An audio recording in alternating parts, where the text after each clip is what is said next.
Hello, assalamu alaikum. What's up, everybody? I hope that you all are doing really great, and alhamdulillah, with the grace of Almighty, I am also fantastic.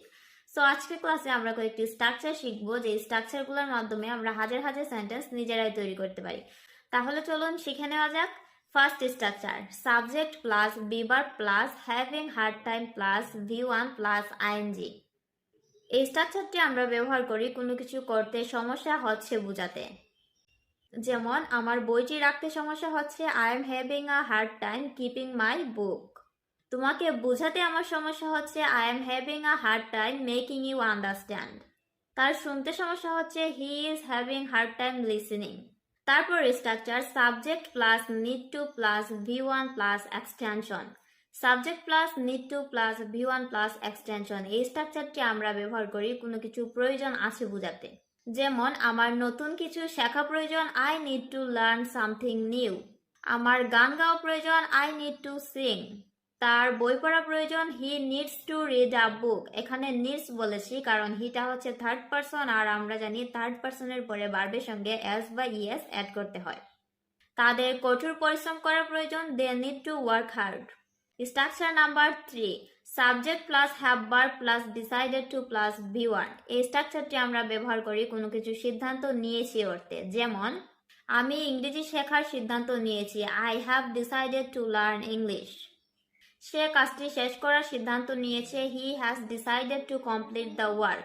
এখানে has বলেছি কারণ হিটা হচ্ছে third person, আর হির সঙ্গে সবসময় has বসে। Structure number 4, no need to plus verb plus object. যেমন যাওয়ার দরকার নেই, নো নিড টু গো। পড়ার দরকার নেই, নো নিড টু রিড। শেখার দরকার নেই, নো নিড টু লার্ন। দেখার দরকার নেই, no need to see. Structure number 5, there is no difficulty in plus verb plus ING plus object. যেমন গল্প বলায় কোনো সমস্যা নেই, there is no difficulty in gossiping. গাড়ি চালাতে কোনো সমস্যা নেই, there is no difficulty in driving a car. কথা বলায় কোনো সমস্যা নেই, there is no difficulty in talking.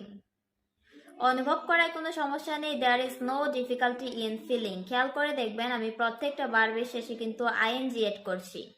Structure number 6, something to plus verb. কোনো কিছু করার আছে বোঝাতে আমরা এই স্ট্রাকচারটি ব্যবহার করি। যেমন কিছু ভাবার আছে, সামথিং টু থিঙ্ক। কিছু দেখার আছে, সামথিং টু সি।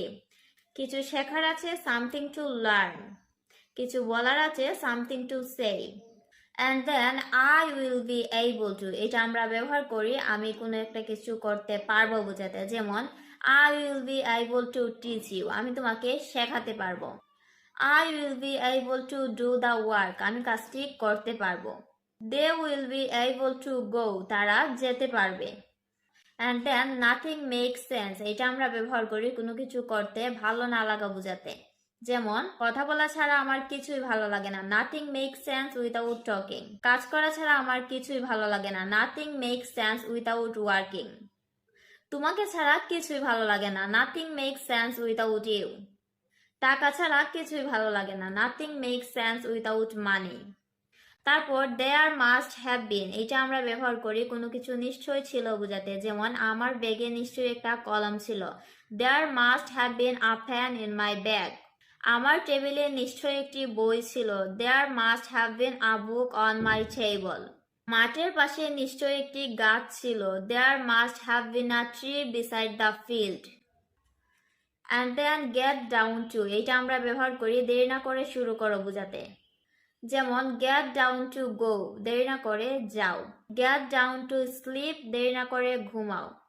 সো এখন আপনাদের কাজ হলো এই স্ট্রাকচারগুলো দিয়ে অনেকগুলো সেন্টেন্স নিজে নিজে মেক করা এবং প্র্যাকটিস করা। সো আশা করি আপনারা বুঝতে পেরেছেন। যদি না বুঝতে পারেন আমাকে কমেন্ট করে জানাবেন, আমি সবার কমেন্টের রিপ্লাই দেওয়ার চেষ্টা করব। দেখা হচ্ছে পরবর্তী কোনো ভিডিওতে। সে পর্যন্ত সবাই ভালো থাকেন, সুস্থ থাকেন। আল্লাহ হাফিজ।